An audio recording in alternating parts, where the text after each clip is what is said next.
Buono il segnale con tentativo di Vivace Bargal di assumere l'iniziativa.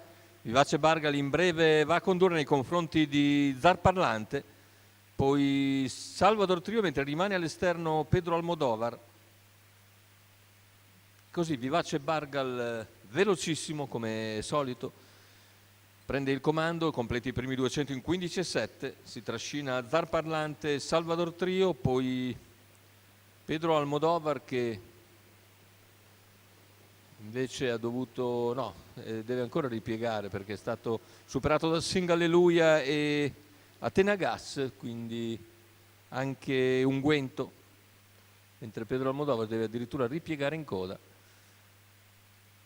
per non aver trovato la posizione alla corda. Intanto 31,7 per i 400 e 600 in 48,7 in piena decelerazione per l'allievo di Antonio Velotti, che continua a condurre tutti in fila indiana alle sue spalle dopo 700 metri di gara.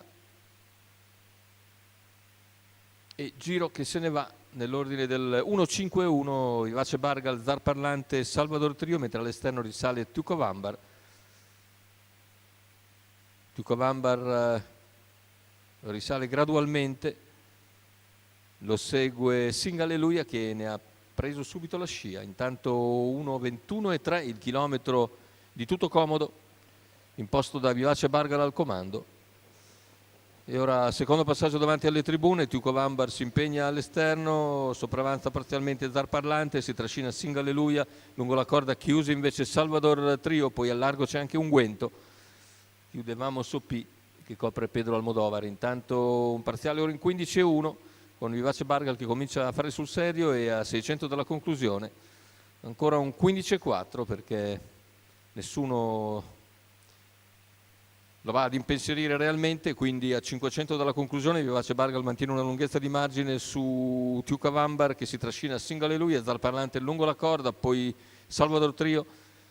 Si affronta così la curva conclusiva con Tuco Vambar che può sistemarsi in scia direttamente a Vivace Bargal, mentre cala leggermente Zar Parlante. Sing Alleluia per il momento non riesce a essere produttivo, sbaglia poi Zar Parlante, completamento della piegata, ingresso in retta d'arrivo con Vivace Bargal che ha allungato ancora e nel finale aumenta il proprio vantaggio per concludere isolato Vivace Bargal, secondo posto per Tuco Vambar, al terzo Sing Alleluia, mentre sbaglia anche Unguento.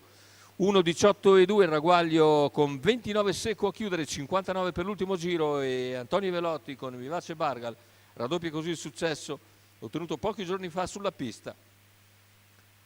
Cavallo davvero in forma smagliante, Vivace Bargal si esalta poi con i nastri e in percorso di testa come l'altro giorno vince, bissa quindi quella vittoria. Bella affermazione per Vivace Bargal, secondo posto per un ottimo Tuco Vambar che precede Sing Alleluia. 4,76 probabile arrivo della settima conclusiva corsa di questa giornata all'Arcoveggio. Vi ricordo il prossimo appuntamento con il Gran Premio della Vittoria, mercoledì 6 gennaio.